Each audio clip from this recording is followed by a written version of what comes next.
어떤 분들은 아무리 그래도 다른 방법을 찾지 않고 시신을 뜯어먹은 것에 대해 불편함을 느끼는 사람들도 있을 것 같습니다.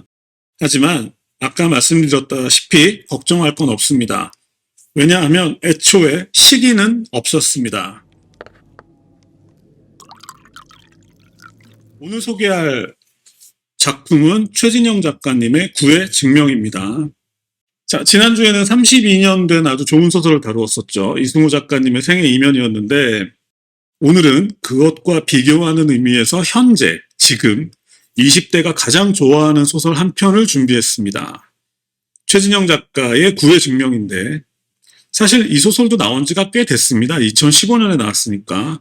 나온 지는 벌써 9년이나 지났는데 근데 그럼에도 불구하고 여전히 인기가 있기 때문에 현재 20대들의 취향을 반영했다고 봐도 무방할 것 같습니다. 2015년에 출간된 이후로 제가 알기로는 이 책은 입소문으로만 20만 권이 넘게 팔렸다고 알고 있습니다. 대단한 일이죠. 먼저 작가에 대해서 간단하게 말씀드리겠습니다. 최진영 작가는 1981년도에 서울에서 태어났습니다. 지난주 이승우 작가님도 22살에 등단했다고 말씀드렸는데 이분도 25살에 등단했습니다. 역시 등단이 빠르시죠. 개인적으로는 최진영 작가의 소설을 두세 권 정도 읽어봤는데 전체적인 분위기는 이걸 뭐라고 표현해야 될지 잘 모르겠는데 본격적인 공포소설은 아닌데 예를 들어서 그 데프니 듀 모리의 레베카처럼 특유의 어떤 스산한 분위기가 있죠. 어떤 느낌이 들었냐면 예를 들어서 우리가 멋진 장소에 가서 풍경 사진을 찍을 때 우리는 전깃줄 같은 게 나올까봐 살살 피해가면서 찍으려고 한다면 최진영 작가는 같은 장소에서 전봇대나 도로변에 널린 쓰레기나 뭐 로드킬 당한 동물 사체 같은 것만 찍는 그런 느낌이 드는 거죠. 그러니까 같은 장소에서 다른 것을 보는 듯한 느낌이 드는 거죠. 그리고 이 작품 구의 증명 또한 식인이라는 주제가 깔려있다 보니까 좀 불편하게 생각하는 분들이 계실지도 모르겠는데 미리 말씀드리지만 그런 거 전혀 아닙니다. 그러니까 걱정 말고 보셔도 될 것 같습니다. 알고 보면 정말 가슴 아픈 얘기죠. 사실 지금 말씀드린 그 얘기가 가장 중요한데 역시 그것은 끝부분에서 다시 말씀드리겠습니다. 본격적인 책 소개를 시작하겠습니다. 어느 지방 소도시에 담이라는 이름의 소녀가 있었습니다. 이 지방 소도시는 아름다운 전원마을이라기보다는 황정은 작가 소설에 나오는 것처럼 황량하고 퇴락한 분위기를 상상하면 될 것 같습니다. 이 다미의 부모님 얘기는 나오지 않고 단지 어려서부터 할아버지에게 키워졌는데 그 할아버지는 병으로 돌아가셨고 그 후에는 절에서 비구니로 있던 이모가 산에서 내려와서 이런저런 공장에 다니며 다미를 키웠다고 합니다. 여기서 다미의 부모님에 관한 얘기가 등장하지 않는 것이 매우 중요합니다. 이 다미가 초등학교에 다니던 시절 같은 반에는 구라는 이름의 소년이 있었습니다. 이 구는 교실에서 다미에게 짓궂은 짓을 하곤 했는데 그건 뭐 당연히 관심의 표현이었겠죠. 그런데 그러던 어느 날 다미는 꾀병을 핑계로 학교에 가지 않고 골목을 걷고 있다가 문득 역시 학교를 빼먹은 구와 딱 마주치게 됩니다. 이것도 중요한 설정입니다. 꼭 기억하시고요. 자, 공교롭게도 두 사람이 같은 날 학교를 빼먹고 같은 골목을 걸었다. 이게 중요한 겁니다. 어쨌든 그날 이후로 다미와 구는 서로에게 없어서는 안 될 존재가 되었습니다. 작가는 여기서 사랑이라고 쓰고 있습니다. 두 사람은 언제나 꼭 붙어 다녔는데 둘 다 군것질할 돈이 없어서 부엌에 설탕을 찍어 먹다가 결국에는 이모의 옷에서 돈을 훔쳐서 아이스크림 같은 걸 사 먹게 되었습니다. 다미 이모가 담가놓은 매실주를 조금씩 훔쳐 마시기도 하고 담배꽁초를 주워 피워보거나 말할 것도 없이 잠은 수없이 많이 잤습니다. 이것도 중요합니다. 초등학교 고학년이었고 두 사람은 잠을 수없이 많이 잤다. 네, 성관계를 얘기하는 게 아니죠. 그냥 잠을 얘기하는 겁니다. 그러다가 6학년 때쯤에 다미 때문에 구가 다른 친구와 싸움을 한 경우가 있었습니다. 그 상황에서 구는 자신에게 다미 남자친구의 자격이 없다고 생각했어요. 다미는 꽤 얼굴이 예뻤나 봐요. 그때 이제 구는 다미와 잡은 손을 놓아버리고 둘의 사이는 예전처럼 서먹서먹한 사이로 돌아갔습니다. 자, 이제 두 사람은 중학생이 되었습니다. 비가 오던 날이 있었는데 문득 다미는 구가 보고 싶다고 생각이 들어서 그래서 우산을 들고 구의 집 앞에 찾아갔지만 끝내 구를 만나지 못했습니다. 그렇게 해서 돌아오던 길에 자신의 집 앞에서 기다리고 있던 구를 발견합니다. 이것도 중요한 설정입니다. 그렇게 둘은 다시 만났지만 예전과 같지는 않았습니다. 중학생이 됐으니까 서로의 몸이 성숙해지고 있었던 거죠. 그러다가 어설픈 첫 키스를 하고 첫 경험까지 하게 됩니다. 구의 얘기를 잠깐 해보겠습니다. 구의 부모님은 빚이 아주 많았습니다. 아무리 열심히 일해도 빚이 점점 늘어나는 그런 상태였고요. 모르긴 몰라도 아마도 구의 부모님은 그것을 한 방에 해결하려고 어떤 무모한 시도들을 했고 아마도 그 때문에 더 많은 빚을 지게 된 것 같습니다. 그래서 구는 17살 때부터 아르바이트를 해야 했습니다. 새벽에는 채소 가게에서 채소를 정리하는 일을 했고 수업을 마치면 공장에 가서 야간 근무를 해야 했습니다. 다미는 야간 자율학습이 끝나면 공장으로 가서 구와 만나서 함께 집으로 돌아오곤 했습니다. 공장에서 집까지 가는 길은 한 20분 정도 걸렸는데 이 20분의 시간이 구에게는 하루 중 유일하게 행복한 시간이었습니다. 이것도 역시 중요한 설정입니다. 공장에는 노마라는 아이가 있었는데 다미와 구에 비해 6살 정도 어린 꼬마 아이였어요. 그런데 그 아이는 학교가 끝나면 엄마 아빠가 일하는 공장에 와서 숙제도 하고 혼자 놀기도 했습니다. 구하고 마찬가지 처지인 거죠. 이 노마 또한 친구도 없었고 아마도 다른 아이들은 놀리거나 괴롭히기만 했겠죠.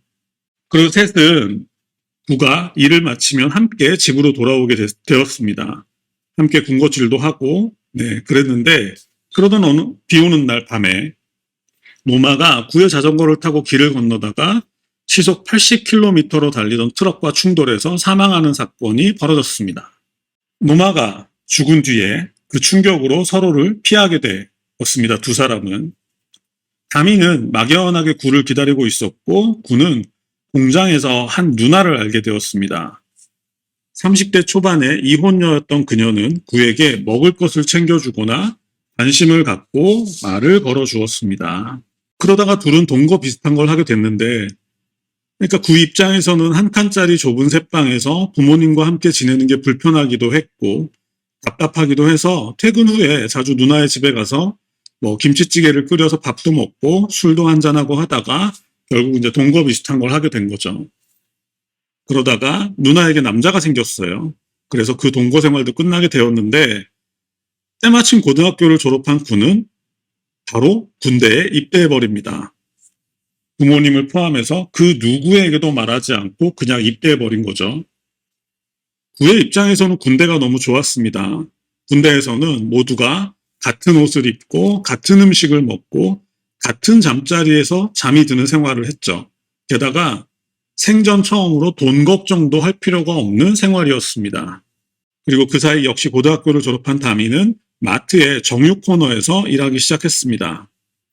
시간이 흘러서 구는 제대하게 되었는데 저녁 후에 꽃등심을 사들고 구는 집으로 돌아왔습니다. 그런데 집에는 아무도 없었어요. 그래서 고기를 들고 다미의 집으로 찾아가서 다미를 만나게 됩니다. 그 사이 다미의 이모도 돌아가셨고 다미 혼자 살고 있었고요. 그렇게 자연스럽게 두 사람은 함께 살게 됩니다. 구의 부모님은 행방불명 상태였습니다. 먼저 아버지가 사라지고 서너 달 뒤에 어머니도 사라졌다고 합니다. 그리고 부모님의 빚은 전부 구에게 넘어왔습니다.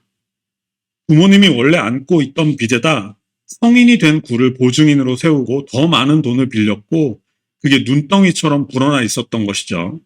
부모님은 죽었을지도 몰랐고 아니면 장기를 적출당했을지도 몰랐고 아니면 장기를 적출당한 상태에서 그 보험 사기의 사채로 이용됐을지도 모르는 그런 상황입니다.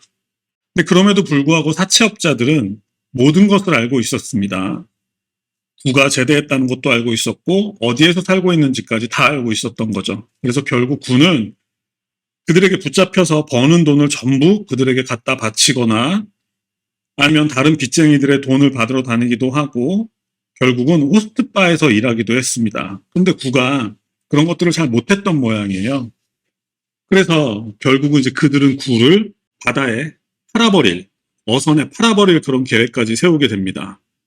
구는 도망치지 않을 수 없었겠죠. 구는 이제 혼자 도망치려고 했는데 다미는 당연히 구와 함께 하겠다고 했습니다. 구가 이렇게 얘기를 했겠죠. 나와 함께 있는 한 영원히 행복하지 못할 거라고 얘기하니까 다미가 이렇게 대답을 합니다. 행복하자고 같이 있는 게 아니라 불행해도 괜찮으니까 같이 있자는 거다. 이렇게 얘기를 하면서 둘은 함께 도망을 치게 됩니다. 결국 둘은 전국 이곳저곳을 떠돌아다니며 도피 생활을 하게 되는데요. 처음 2년 정도는 괜찮았나 봅니다. 그런데 결국 꼬리가 밟힌 거죠. 그래서 결국 군은 그들에게 붙잡혀서 감금당했다가 185일 만에 겨우 풀려나게 됩니다. 망신창이가 된 몸으로. 그래서 군은 다미에게 깊은 산 속으로 들어가서 청설모처럼 살자고 말하고, 그러면서 구가 이렇게 얘기를 해요. 만약 우리가 아이를 낳는다면 적어도 빚은 물려주지 말자. 이렇게 다미에게 얘기를 합니다. 이게 가장 중요한 장면입니다. 여기에서 다미가 이렇게 대답을 해요. 내가 성모님도 아니고 애는 저절로 생기니? 이렇게 대답을 합니다. 결국 군은 또다시 그들에게 붙잡혀서 실컷 두들겨 맞고 게다가 차에 치이죠. 결국 길거리에서 숨을 거두게 됩니다. 자, 구는 평소에 죽음을 두려워했습니다. 구에게 죽음이란 가난한 자들이 죽도록 일해서 빚을 갚다가 끝내 다 갚지 못해서 죽은 후에도 장기가 적출당하고 남은 시신마저도 보험 사기에 쓰이는 그런 죽음이었습니다. 여러분 영화 아저씨 기억나시죠? 그러니까 구에게 죽음은 죽고 나서까지도 비참하게 유린당하는 그런 것이었습니다. 그런 것으로 구는 죽음을 두려워했다는 거죠. 그래서 다미는 못된 사람들이 구의 시신을 가져가지 못하도록 구의 시신을 먹기로 결심합니다. 여기까지가 책의 줄거리죠. 어떤 분들은 아무리 그래도 다른 방법을 찾지 않고 시신을 뜯어먹은 것에 대해 불편함을 느끼는 사람들도 있을 것 같습니다. 하지만 아까 말씀드렸다시피 걱정할 건 없습니다. 왜냐하면 애초에 시기는 없었습니다. 자, 지금부터 이 소설 구의 증명을 구의 입장에서 한번 증명해 보겠습니다. 제가 이 소설을 읽을 때 처음 걸렸던 부분은 꾀병을 핑계로 학교를 빼먹은 다미가 골목길에서 우연히 구를 만난 것이었습니다. 하필이면 두 사람이 같은 날 학교를 빼먹었다는 게 조금 걸렸어요. 그 약간 수상하게 생각을 하고 있었는데 그러다가 뒷부분에서 아이를 갖고 싶다고 말하는 구에게 다미가 이렇게 얘기하죠. 내가 성녀냐고 그렇게 되묻죠. 그 모습을 보고 깨닫게 된 거죠. 그러니까 그 얘기는 구가 아이 얘기를 했는데 다미가 내가 성녀냐고 대답을 했다는 얘기는 그 얘기는 두 사람 사이에 관계가 없었다는 거죠. 그런데 구는 공장 누나하고도 관계를 했고 또 호스트바에서도 일하기도 했으니까 구에게 그런 문제가 있다고 볼 수는 없는 거죠. 그렇다면 그 얘기는 두 사람 사이에 어떤 문제가 있었다는 게 아니라 두 사람은 아예 관계를 할 수 없는 상태였다라는 거죠. 왜냐하면 애초에 한 사람만 있었으니까. 자, 그렇다면은 둘 중 한 명은 가상의 존재라는 얘긴데 처음에는 조금 헷갈렸습니다. 왜냐하면 작가가 영리하게도 책 첫머리를 다미로 시작을 했어요. 그래서 독자 입장에서는 책이 다미의 입장에서 시작을 하니까 당연히 다미의 시선으로 읽으려고 하는 거죠. 본능적으로. 근데 그렇게 보면 구가 가상의 인물이라는 말이 되는데 구는 가상의 인물이 될 수 없습니다. 왜냐하면 구가 가진 사연은 너무 구체적이에요. 근데 반대로 보면 다미의 사연은 구체적이지 않죠. 그렇게 생각하면 다미는 처음부터 없었다. 이렇게 생각하면 됩니다. 그런데 작가가 영리하게도 책을 다미 얘기로 시작해서 마치 다미가 주인공인 것처럼 만든 거죠. 자, 이제 구의 입장에서 증명해 보겠습니다. 구의 사연은 구체적이라고 말씀드렸죠. 구는 엄청나게 많은 빚을 진 가난한 부모에게서 태어났습니다. 어린 시절부터 친구라고는 단 한 명도 없었겠죠. 아무도 그런 구와 놀려고 하지 않았을 테니까요. 그래서 구는 초등학생 때 담이라는 가상의 친구를 만들어냈습니다.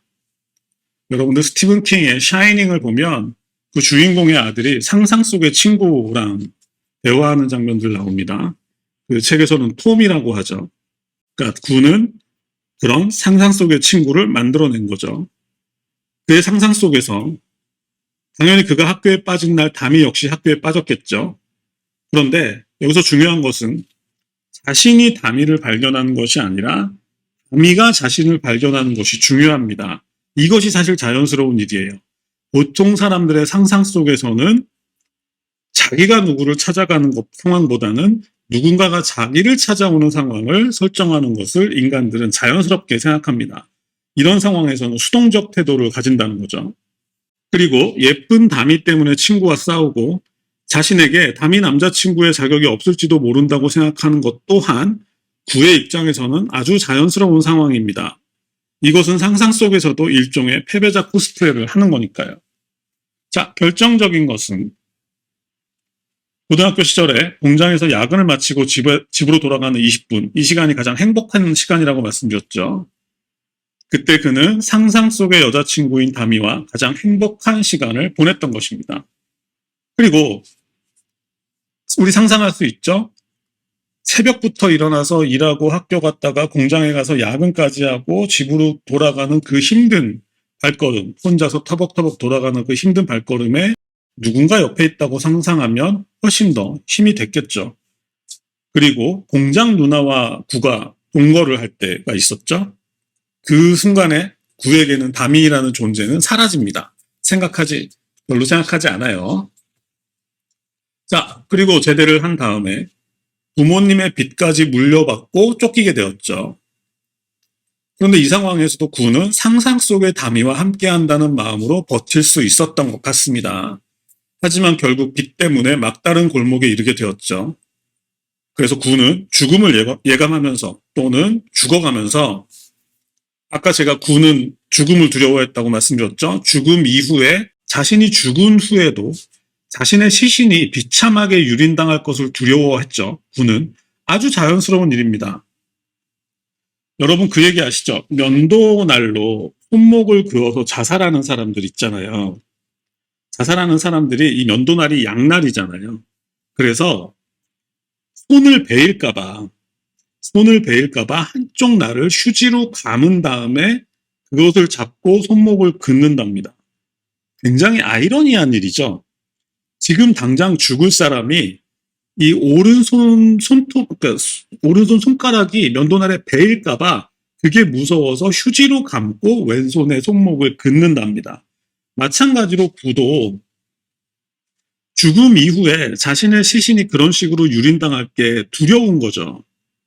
그래서 결국 구는 상상 속에서 다미가 자신의 시신을 만약에 먹어 치운다면 그들이 자신의 시신을 발견할 일이 없을 거다 라는 마음으로 그 상황을, 그 두려움을 이겨낼 수 있었던 것 같습니다. 결국 시기는 없었던 거죠. 대신 길거리에서 혼자 쓸쓸하게 죽어가는 한 청년이 있었을 뿐인 거죠. 어찌 보면 진실이 더 쓸쓸한 결말일지도 모르겠다는 생각이 들었습니다.